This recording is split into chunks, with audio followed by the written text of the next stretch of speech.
Well, hey, how y'all doing out there today? And it is a nice, beautiful day, and I want to say how much I appreciate that. So I guess I should tell the geoengineers, thank you for taking a long Labor Day weekend.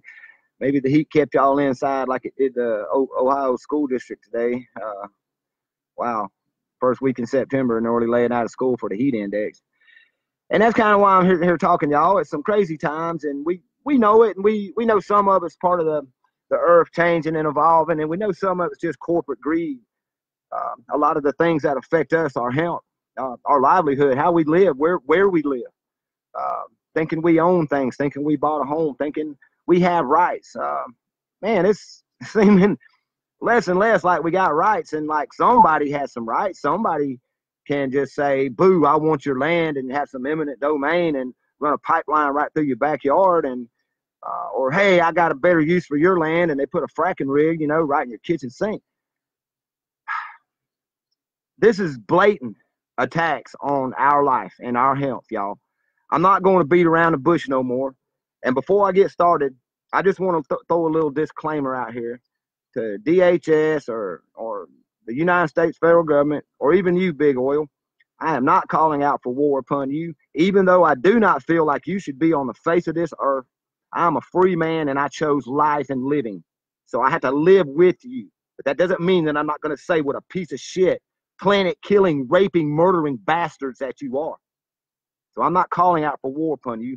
I'm letting these people know, we the people, the ones left in the dust, the left in the fracking methane that you pockets that you leave around us, letting them know that we have a right to protect ourselves, even with your laws, United States federal government.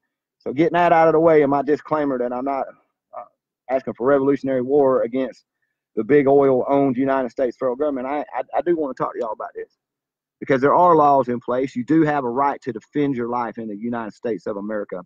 A United States citizen, no matter human being, actually, that you're on our soil, listen at me, I sound like an American, I know. If you're on this soil, according to the law, you're able to defend your life. If your life is being threatened, your life is not above or below anybody else's life. It's not supposed to be by law. And that's why I use the citizen part. Even if you're being falsely arrested, you're able to defend your freedom from a police officer, even by taking his life. But they don't want you to know that law either. But I want to get away from the laws, because as we were talking about earlier in another video, I believe in natural law, and I only adhere to natural law because it's the only thing that guides or makes my life what it is. But we got the man-made paper laws, the laws of consent. Eminent domain is one of these, and this is why I'm talking to you right now, because just right down the street from me, and if they come again, I'll show you. I just had several pipeline folks come through, the Dominion people coming in with some new people. They were in some super white, brand new 2018 SUVs, corporate vehicles. I've had about 16 supersized concrete trucks come down here over this little bridge. I've been waiting for them to go through the bridge over the last week. So I'm pretty sure that Dominion, which has a transfer, or what they call a transfer station, what I've come to find it is a flaring station, or a methane burning station, as most of y'all know them. You see the fracking rigs get flared. Well, when they pump a lot of gas, the methane gets mixed in. They got what they call exchange stations, and what they do is they weed out the meth. They got a way of getting the methane out. It's a little bit heavier than the coal seam gas. They separate the natural gas, the coal seam gas, and the methane, and they burn the methane off. They burn what they don't want off. Right by my house, right by your house, right by many of our houses. So seeing them today is really pushing this for me, and then knowing that this is just going to be a really long, hard winter, y'all. Get ready to hunker down. I ask the mother things. I live my life. I search for things with clean, pure thoughts and honest, old ways of dealing with things. Oh, asking the universe or whatever. We all feel strange things on this planet. We all see what's going on around us. Like I said at the beginning of this, natural and what man's causing. And you're gonna see a lot more indicators. I'm worried about the homeless people, because that's the useless people. But what about the useful people to them? I can't leave y'all out. They're claiming the poverty rate's around 14%. It's worth about 45 million Americans somewhere around there live in poverty. But actually, if you as a single person, make less than $45,000 a year in America, you don't live very good. because that's the moderate rate for your average working person is 45,000 a year. So if you're making under 45,000 a year, or even right around there, I'm talking to the rest of us, or y'all out there that have chose to stick with society, and now 2% more have joined the city life. So 87% of you are living in big cities, and about 80% of those are big coastal cities, by the way. So that worries me that they got you all in one place. But when you start seeing the pipelines and the fracking rigs get closer and closer to your suburbs, I got friends over here in Ohio. One guy's got one like 900 feet from his house, 7 gas pipelines. And it's supposed to be 1,400 feet, but you know, who got out there with a measuring tape that day? Who cared? Nobody. And then what happens when you go to court? And this is for all my dear brothers and sisters that I love you all so much. And for the last 20 years, we have fussed and well, we have really seriously debated the use for paper laws. Well, now you see what I was getting at. No matter what, they'll always make a law to stop a law that we get in place. In Australia, they had a great protesting movement going on since 2012. The wonderful knitting nanas, other people out there riding their horses all the way from one place to another to deliver letters from all the people. Some of the greatest protesting movements, peaceful protesting movements I've ever seen in my life. Now it's 7 years. Now you get 7 years in prison for protesting. The No Dapple guy here just got 3 years for setting some fires up on the road or burning a fire breaker so the vehicles couldn't get through to raid their camp. They were going to be raided. He put up a line of defense, but you know, to keep from getting an arson charge and some really evil felonies, he pled out to 3 years. But that's 3 years, you know, just for protesting in the middle of nowhere. Middle of nowhere. They came and got that woman for spray painting the blade, and they charged her with vandalism. Like vandalism. Like the spray paint, it's a bulldozer. The blade's going to dig dirt and the spray paint's going to come off. It all looks out. And here in America, you're going to see this change in the laws. You're going to see this change in the attitude. I already saw where InfoWars, when the No Dapple warrior, you remember when that warriors were out there fighting, border protectors were out there fighting for their rights. And that one incident I was just talking about happened. Joe Biggs and David Knight got out there, and the mouthpiece for the New World Order. And they were talking about how the dogs got hurt and the dogs were in the hospital, and how people were messing things up and stopping equipment by spray painting it. And that big oil was the victim. You're going to see more of this. You're going to see more of your president and your big oil sellout government talking about how great this is for you, when you in real life, you seeing and smelling these gases around your house. I can't hardly walk nowhere around here right now. Y'all, the pipeline's fixing to come right up my ass. It's part of the Mountain Valley pipeline, but it's a connection to this. They're doing a lot of connecting for other things. And by the way, West Virginia truck drivers that truck around the little 5,000-gallon rigs that ride around doing the saline and y'all carrying the gas and the oil, they ain't going to need about 65% of you right off the bat are going to lose your job the first valve they cut on the Mountain Valley pipeline. I just want to let you know, since it's all about jobs, you're going to lose yours, and I don't know what you're going to do after that, because they don't need Americans to keep up Canadian pipelines. They got Canadians to do that. We don't need American workers for Chinese leased land. They got Chinese for that. Okay, you get it? We don't need American steel workers. We're buying Russian steel to build the damn pipelines. Do y'all get it yet? We have not only been sold out, man, we've been sold out to people that were our enemies just decades ago, that were still enemies today, that still want to see us crushed for the military might that we put on the world over the last 50, 60 years. A lot of people hate us, y'all. And now they're on us. Well, they're going to be coming. They think they're going to be coming down the Appalachian Trail. Here's the things I want y'all. Some of the other things I want you to look out for. You say, well, Bill, I don't live in the Appalachia. I never walked the Appalachian Trail. Well, thank God that like tens of thousands of good people with good money and good strong backs and fists have walked the Appalachian Trail and are going to say, no, you're not going to have a pipeline down it. They're over here in the Virginias and they're over here in West Virginia getting up in trees already. They're trying to stop this the best they can. But sadly, these people are going to get mowed down. They're going to, and I'm not trying to stop anybody from fighting. I'm just trying to be real about this. But see, they went beyond the law, and this is the point I'm trying to tell you. This is the whole point of the video. How much of the paper law, the compliance laws, the laws set up for the corporations and the man to keep him rich and keep him safe? How much are the laws we the people, like I said, especially the crew under 45,000 a year? How long are you going to keep complying to those laws when they're killing you? the laws that say, you don't have to do it, but the law says it, or they'll kidnap you and they'll do something to you, that you have to vaccinate your child. The law says you have to drink that water from that tap. The law says you have to get power from that electrical grid, even though you can make your own power, even though you can get your own water. You got to buy their utilities. The law that says you have to put your kid in school unless you homeschool, and then you have to homeschool to a certain criteria, which that's another story. But the law that basically says you have to be in our indoctrination system called school, the federal school system. And to be in it, you got to have your kid vaccinated. And if your kid don't act right, we're going to dope them up. But see, we allowed our kids to be sick. Now, 51.5%, it was 51%, 51.5% of our children are now sick and with a chronic illness. And we still, they're on the bus going to school, right? And I'm not trying to shame you. I'm just trying to say that you're under attack because you live in fear of the law putting you in jail because of all the news stories, or even being shot in the street if you don't comply because of all the news stories and the thing we see on the TV. They have conditioned our minds into fear. We fear them because there's just such a small fractional few of them. See, there's only under 1 million armed police in America. Matter of fact, police, period, that they could pull up right now if they had to. And National Guard. Less than 1 million. And there's 330 million Americans. That's one thing I just wanted to always keep in the forefront of your thought process. So you have power in knowing that all it takes is the unity and the brotherhood of we the people. So where it seems impossible for us to unite, it's the only way out of this. Hi, suckers. And I say suckers as a brother. I don't mean that in a bad way, but all y'all that think you can do it on your own, or you blame this group, or you think this group's supposed to help out. No, it's going to be all of us. Or hey, we'll just ride this wave and see where it goes.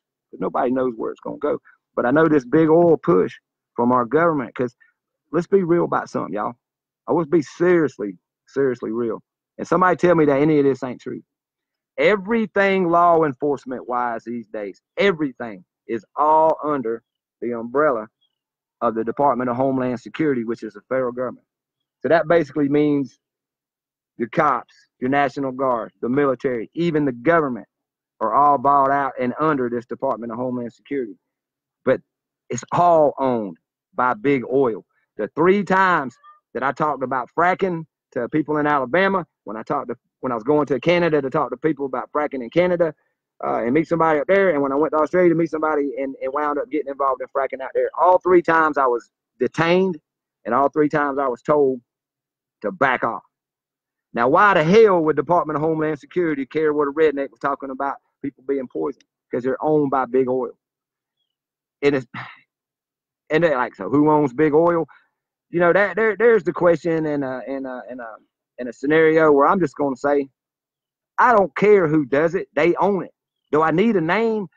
Are they the head of the snake? Because this thing's going in so many directions. It's so big that really all we can do to protect ourselves is to pack up and knock it down first and then watch them rebuild it again. I don't know. Because once again, I said I'm not doing no call outs. I'm trying to get awareness on what we can do about our lives and our health being attacked. Because once again, in saying that brings the whole point back into focus. We are being attacked. Our government, like the people I just mentioned, the cops, the National Guard, the military, that's supposed to be our defenders, and we can't even get them to defend us. It all looks like it's all good, like it's for national security, and we need this fuel source, and we need this. Look where 80% of the coal seam gas coming out of America is actually coming out of Appalachia, and look at where it's going. In a country that runs 95 to 100% almost now. I think China is at 100% coal seam gas powered, military and energy wise. So it's not for us. So you can't say that. We're exporting our own crap oil now, the good old stuff. We're actually getting it out of old wells and salt domes down in Mississippi and Louisiana, and a lot of these old oil barons are cashing out. These salt domes are collapsing, and y'all are talking about red tide and what Rick Scott's doing. You might want to go over there and look in the Gulf Coast around Mississippi. Look what's swirling around in the Gulf. But other than that, they're getting out their oil, and we're not paying attention to this, and they're selling it all of a sudden. So, I mean, our imports from Saudi Arabia haven't gone up. None of that's changed. And actually, Venezuela now upped their production to us. So, what where do you think, let me ask y'all a question. Why do y'all think this is such a great resource nation? See, just now they're getting oil that they got. There's 900,000 gallons of oil, 900,000 barrels of oil, which is a 55 gallon drum, of oil sitting under the Bush's land that all of a sudden just came back. This is something they're just not going to be able to sell in the future because only one or two countries is going to own the oil. Right now, it's under the petrodollar in the United States of America, and we are sitting on a big, beautiful reserve of oil. Like I said, that some of these millionaires and billionaire oil barons are cashing out on now. That's something to think about, too. A lot of billionaires, matter of fact, all the 531 billionaires in America are cashing out and getting the fuck on somewhere else. We should be paying attention to that. But the thing is, we were labeled a resource nation, y'all. China has leased our national parks. The Russians have invested in a super steel infrastructure pipeline owned by Canadians. And all these people seem to be in bed together. And now do you see why somebody like Trump comes in, a showman and a real estate agent, and he wants to make the land look as crappy and the country look as crappy as possible so they can sell it quick and just get it sold off somewhere. Well, China had been wanting this, but they've been wanting the coal seam bed called the Marcellus Shale. How about look that up? It goes all the way from Maine to Alabama. It's a big old coal seam bed, and they want that son of a bitch. They're leasing all the national park land, which happens to be the Appalachian Mountains, Appalachian Trail, Chattahoochee National Forest, all the way up here to Wayne National Forest in Ohio. I mean, just all along the Ohio River, everywhere along the Appalachian. They're getting this. Well, they wanted it, now they got it. But how'd they do it? They got Scott Pruitt in. Scott Pruitt he was the head of the EPA. Right now he's gone because his job got done. He didn't want to be in there. He ain't a politician. He didn't want to run the EPA. He wanted to shut it down because it kept him from selling Oklahoma. He was the Oklahoma governor.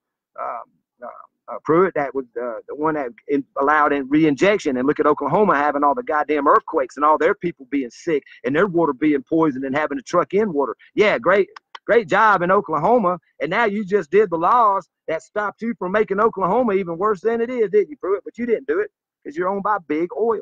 This is why Rex Tillerson was in Secretary of State. He didn't want to be Secretary of State, y'all.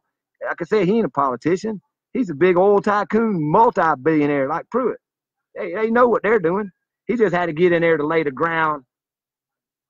You're selling America, so you're going to have a spokesman. Our Secretary of State's our spokesman. We had a big oil spokesman where he spent most of his time worrying about that $300-something billion deal he did with Russia to frack the Arctic. See,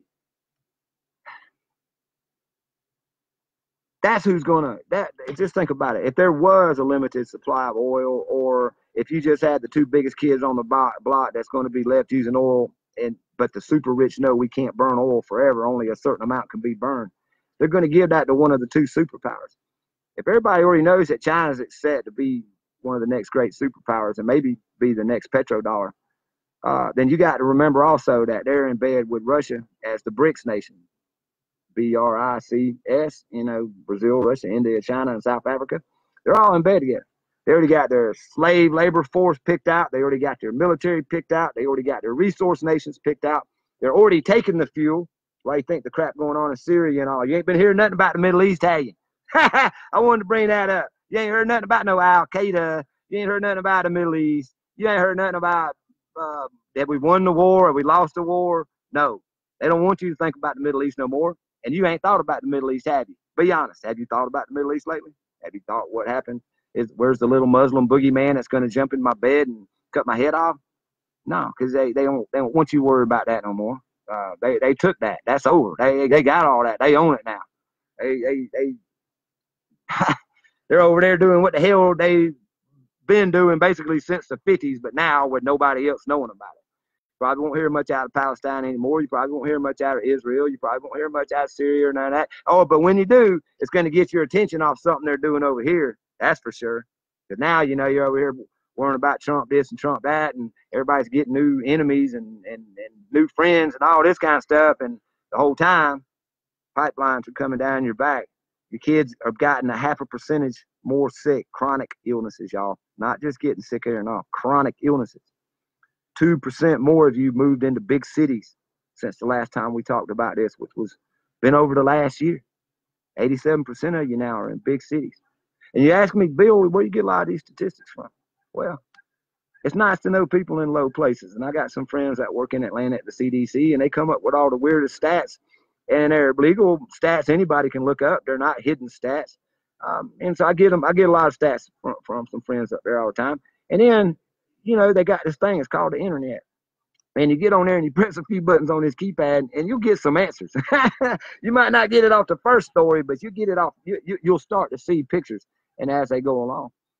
The best thing I think about this thing they call the internet is we get to talk. And many of you, for some reason, have found an avenue to talk to, a place to release information. Maybe you didn't want to say something online, and I appreciate you trusting me enough or thinking that maybe even somebody might hear it from this end. So I appreciate the information I get from you, we the people, our tribe. This is our tribe, and we talk. Our tribe talks. Our tribe communicates. Our tribe is there the best we can be in these hard days and hard, dark days. Y'all, it is dark, and I mean, the other thing about this, getting everybody into the cities, I want to mention this because this is also a part of me seeing a push for the homeless to be gone. They're going to have to replace have room for this exodus from the rest of rural America, or even the suburbs getting closer to the cities for the better jobs. What are they going to do with all them homeless people around there? That's why I was so concerned about that. And that's why I wanted you to really pay attention to your brother over about the next half a year as we start seeing more of this molding in. Especially look for the development or the talk, people talking about developing more mega cities and bio cities that it's just one city, it's just going to self-contain. I think that's going to be more of a popular model for cities that we see over the next, or city development that we'll see over the next 15 to 20 years. Like I said, it's in the development stage. Maybe we used to could go build a city overnight, but they're not going to go build something like this overnight. And they're going to need a reason. A reason would be worldwide famine, worldwide disease, red in the sky. I don't know. They'll find a reason to put. They found a reason in 1992 to write Agenda 21, and we're living in it right now.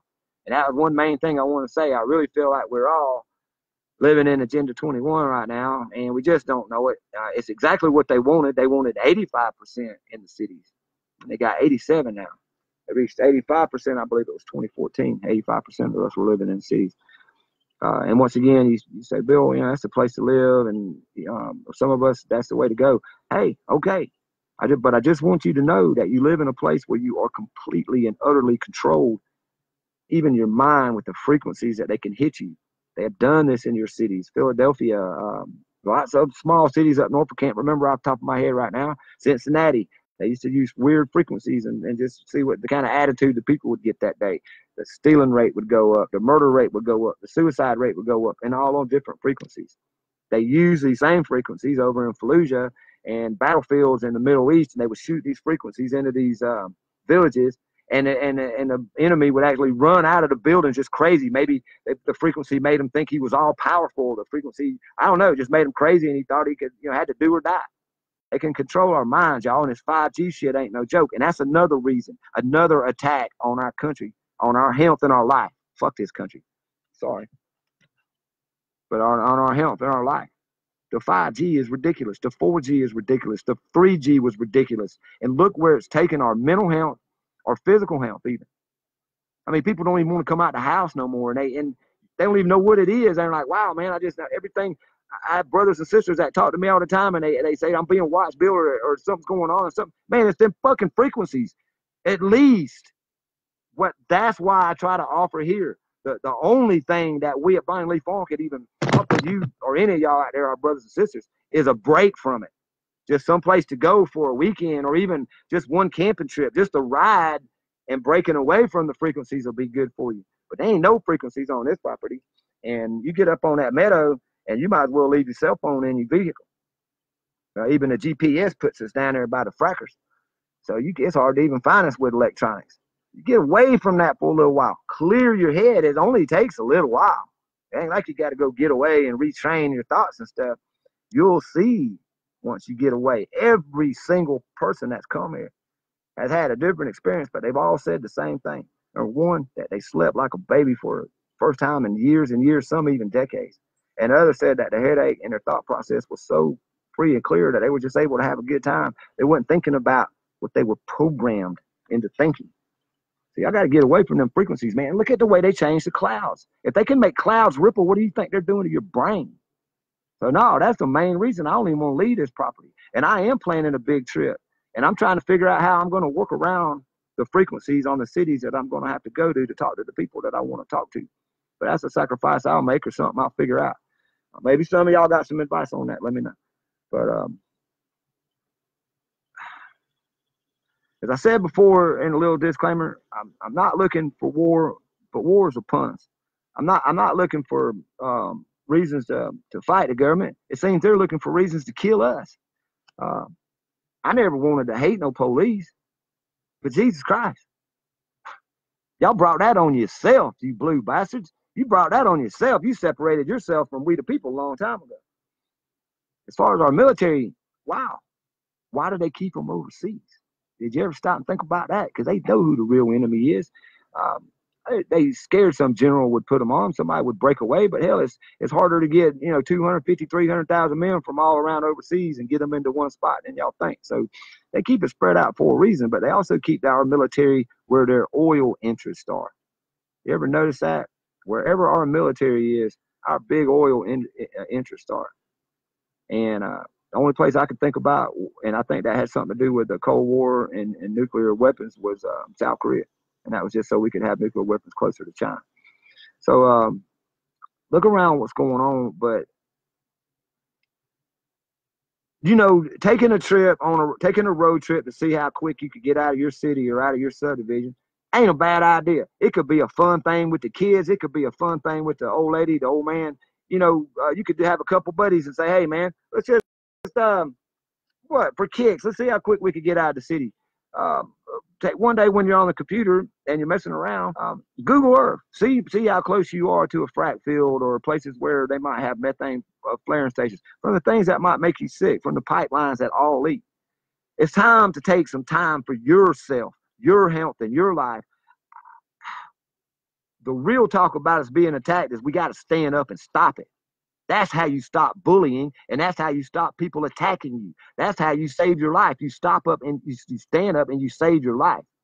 The method of that, we all seem to know, can come down to one kind of thing. But I think our own awareness and our own grouping up, our own unity, and just our own love for ourselves, our brother, and our planet can be enough to turn around to these people that we keep in power. Because, hey, we always got to stop and say, we got to buy the gas. I got to do this because it's the system. But if we sacrifice and stepped away, think of what could happen. And we let them know in some kind of way, this ain't going to get it. We want to go hemp. We want more greener things. We want to know the truth about what's going on with the weather and the sky, the atmosphere, the planetary alignments. We want to know everything that they seem to know. We think that global knowledge has turned out to be a good thing, and we need more of it. We need less ruling class and more we the people. Much more people working towards things. People that need leadership will find people that need to lead. That's for goddamn sure. That's one thing I found out in my life. All you out there that have a need for leadership, you'll find somebody who wants to lead you. But I want you to go find brothers and sisters that want to walk beside you, hand in hand, defeating the things we need to keep a clean, healthy life. A clean, healthy life. Not to take what's ours, not to get rich, not to nothing else, but to live free and to be free so we can die free and die living. That's all any of us that ever want, is just to have our last breath being alive and being healthy. And that's all I'm asking for. The rest of America, the laws, look where them laws got you. You want to go, you don't like fracking, go make another law. You don't like being shot in the street, go make another law. I bet them laws is going to sneak around and bite you in the ass one day.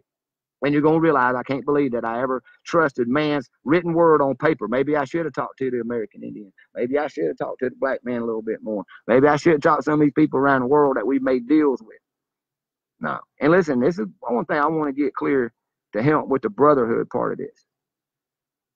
When we say the New World Order, this is what the real talk part, right? When I say the New World Order and I say big oil, y'all know who I'm talking about. And many of these super rich people, look, they don't care. They're not American. They're just New World Order. All right. They're in their own whole little world. Well, guess what? They are white. But for somehow in the world, all the white people seem to get picked on for what these few do. I'm going to admit right here that them are, but everybody else, that's why I always say, pay attention to the brother beside you. Pay attention. Some of them, and listen, if you lived in Rome 2,000 years ago, you'd had to do as the Romans did. I don't care how any country is developed. I don't care how it is today. But today, 77% of the population is white, and I'm pretty much saying a lot of things would be geared to the white thing. I think we need to drop a lot of the racism and a lot of the, because we all die under fracking. We all die from methane poisoning. We all die from this government and these rich people that are doing this to us. That includes the middle-class white guy beside you. That includes the poorest black person in South Alabama. I mean, what do you mean? That's every one of us. So the psyop that, because I just heard some brothers talking about this earlier, and it was part of the reason why I was wanting to talk about the attacks on our life and our health. One is the war for the mind. The race war is part of that war for the mind. There's some very real aspects to it. And I'm telling you right now, super rich white people called the New World Order from Britain, the ones that heads in Australia and the heads here in the United States and up in Canada, they don't like anybody of color, especially the black man. Why do you think the black population in America has only always been around 12%?